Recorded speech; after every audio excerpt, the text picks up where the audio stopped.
Oh, some scenery here now, it's unbelievable. Are you all nervous and tense about this? No, I'm happy. I am, look. Oh yeah, no. I'm wearing my life that- jacket. We've got one for you down below, by the way. Yeah, and I'll get my life jacket when I go in. Yeah, because we've got to get off this boat and get into a smaller boat, you see, yes. to have the real upfront experience, Yes, of first-hand course, definitely. experience. Now, I've got a little confession to make. Yes. Because at the beginning of the programme I said you'd never met Fungi, but you'd met Mary McAleese. I did. Well, I have also met Mary McAleese, Right. and I have never met Fungi we're either. both going to meet so we're in Fungi. it together. So shall we do it? Of course. All right, I'll go That's the way. first, and then when you get down, we'll give you your life jacket, all right? Goodbye. Give them a wave. A week ago, Anne began to make preparations for her trip to see Fungi. The first step was to make travel arrangements to get to Dingle. She decided to use her new computer skills and look up bus timetables on the World Wide Web. Now, So- first one up, Anne. This bus, Yeah. Erin, your journey, printed timetable 2003. That's it. So will you Right, click, I'll click on that. Yeah. Google seems to be giving Right. very good results. People Okay. are very, very happy with it. So, will I, timetable, that's my and timetable we'll there, print it's all that there. off, so yeah. Okay, so we're going to print. Okay. Now, Mary, Yeah. we have the timetable, which is a good thing to have now. It is. It will be useful for Yeah. you, Anne, in planning your journey. And then here in my handbag, Mary, I have a little, camera. What, Digital is that for the day camera. out? So I will be taking quite a lot of photographs, hopefully. We'll have a great day, And yeah. some scenery. When you come back, you'll print those out. I will. I'm going to my nephew's because he has everything. He has the printer and all. Once you have them printed, you can actually store them as well to No, have no, them no. for long term. No, I didn't know that now. you But can on a store picture. them. Look, do you see the two discs there beside the computer? Okay. Yeah. One is Now, a floppy. You're used to the floppy disk, Anne, I am, from your yes. computer classes. Yes. Now, that will take some information, but the CD will take a far greater amount of information. But I never do that now, Mary. That's new Right. information again on Yeah. that.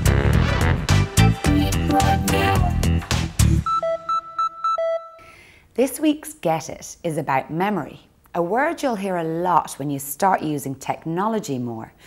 So what is it? In your head, you've memorised a lot of information, your telephone number, the spellings of many words, even the fact that this programme is on at 7:30 on Monday evenings. If you couldn't remember information like this, you'd find it quite difficult to do things.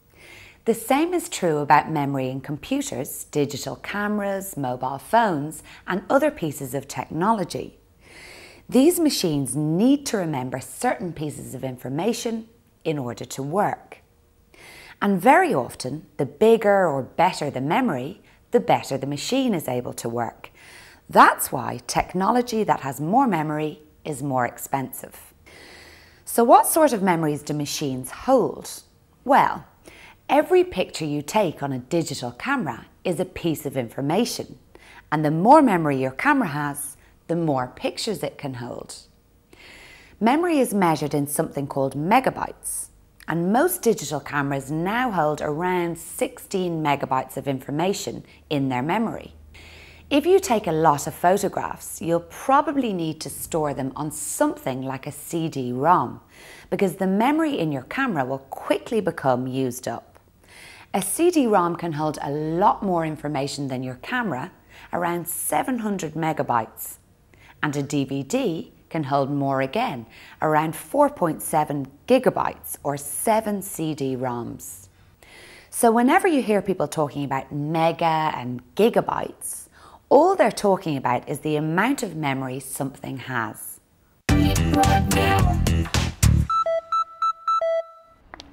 Anne hoped to bring postcards and other mementos back from Dingle for use in future projects. To make the most of these, she decided to practice scanning. Well, I'm here today in my nephew Tommy's house to use his computer and his scanner. I'm going to see Fungi, so I'd like to bring back some photographs of Fungi and maybe use them for my communications level 1 later on. This is a previous photograph of Fungi that I had at home. He seems to be quite happy in this, he's smiling away. So what I'm actually going to do is place this in the scanner and fool around with it and just see what I can actually do with it. So, if it's a very, very small photograph that you're using, you know, you can actually put that in and you can enlarge it to the size that you want it. Now, you can see here that Fungi is actually on the left of me quite a lot here, so I'm going to rotate Fungi to way that I want to place it.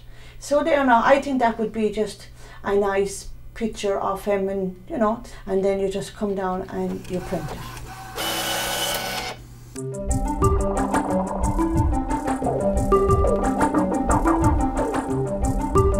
I'm here to get printing paper because I'm going to see Fungi, so I'll have to get extra copies of paper. And the good thing, the good thing about this is it's alphabetical order, which is very good. I'm looking for P for printing paper. Down here, yes, I got it. To 788 to 796. It's nice to be able to go into the catalogue and read about what you are purchasing and say to yourself, well, I can understand this, and now I think I will purchase it. This is what I'm looking for.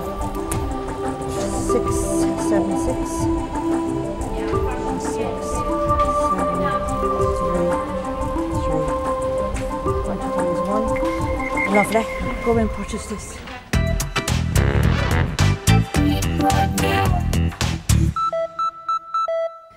Many books are split into different sections. For example, phone books and shop catalogues. This week's reading tip is about finding information in catalogues. Let's have a look at the index at the back of the Argos catalogue. As you can see, all the goods you can buy from the catalogue are given in alphabetical order. So, under the first letter A, you might see alarm clocks, for example, and under the letter B, you might see bins and blenders. Beside each of the items on offer, you will find the page number or page numbers for the items you're looking for.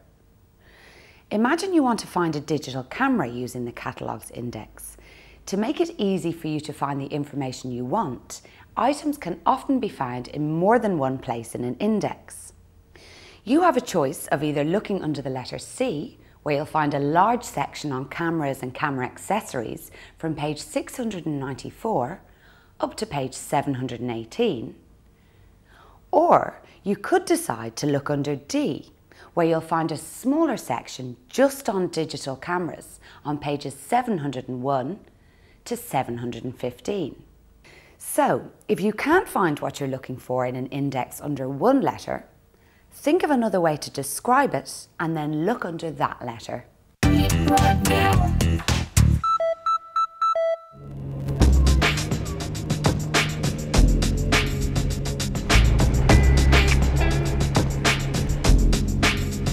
But now he's been very close. He's probably just under the boat. I wouldn't be surprised if he was just under the boat. So there he is there. Oh! There he goes! So funny. No, but it's great. I don't get the opportunity to see them this close either, you know. Brilliant, brilliant. Fantastic. Come on, do it again.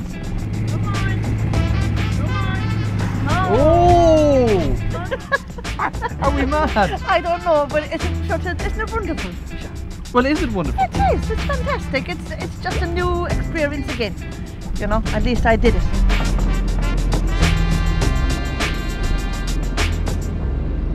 How often do you go to the classes now? I would go maybe on Tuesday, Yeah. Thursday, and I'm doing computers. I'm going to do office procedures early in the new year. Because what I'm thinking is, you see, because people have an idea when you go back to education, it's just about learning. But actually it's the social thing as well, isn't it? You're meeting people. So you'll be going back telling them. I'll be telling them all about this now this. when I go back, yeah, and the wonderful experience how wet we got. and how wet we got, and we could soak the water off of us, but sure it doesn't matter. I think there's only one thing for it. I'm going to have to resort to the yacht. It's a bit worn and tattered, but it'll do the job. Well, it'll keep the heaviest part of the rain. Oh, he's right beside us, look at that. Look, it's fantastic. Oh, with a bit of luck now, he'll just stay around us. Maybe the black umbrella's after attracting him in, who knows? Who knows? It's You'll be surprised. Nothing would surprise me. Like singing in the rain, really, isn't it? You started, I'll finish it.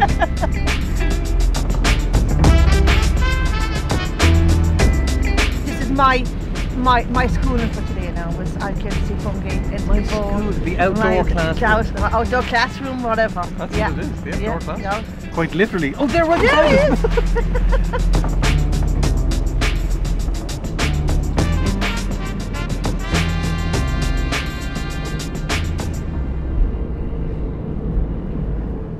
I don't think I've ever been as wet in all my life, honestly. Do you know what we need to do? Put ourselves into a tumble dryer. Oh, I'd around. A nice hot fire and a cup of cocoa maybe. Okay, while we're getting dried off and heading back to shore, have a look back at some of the learning points we covered in today's programme.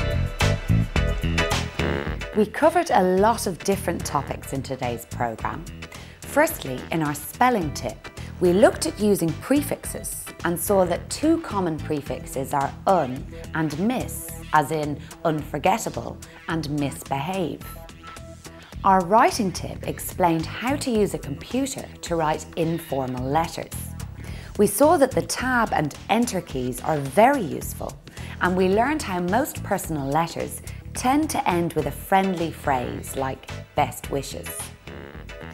In our reading tip, we looked at how using the index can make it easy to find your way around catalogues. Being able to see things in alphabetical order means that you can quickly scan through a lot of words to find the page number of the item you want. Finally, our Get It this week was about memory. We saw that this is an important part of technology and is measured in megabytes and gigabytes. Did you get many pictures on that? Fantastic ones. A good couple, and I had a wonderful morning. Good, I'm delighted for you. Yeah, it was fantastic. So you have lots of pleasant memories to take back with you? Fantastic memories, and please God, this time next year, I hope to go into the water with fungi, but the morning was wonderful. Great. Wonderful. And I would just to finish my morning, could I just take a photograph? Absolutely. Thank you. Of what? Of you. Oh, of me? Of you. All right. Okay, hang on a second, I'll get myself ready now. No. How's my hair? You're beautiful. And my eyebrows. Yeah, okay, ready? 3, 2, 1. Cheese! Now, how does it look? Is it okay? Is it there? Beautiful. Brilliant. Fantastic. Okay, now next week, Read Right Now is coming to you from County Waterford, where we meet our very first learner from Waterford. His name is John, and I'm told that he's very creative indeed, so look out for that next week. We had a fantastic time here in Dingle, looking for fungi and meeting fungi, and now it's time for myself and Anne to go and have some tea. Well earned tea. You were saturated. I am saturated. The Read Right Now workbook, which accompanies this series, is available free. To get your copy, phone the free phone number 1800 20 20 65. That's 1800 20 20 65. Lines are open now.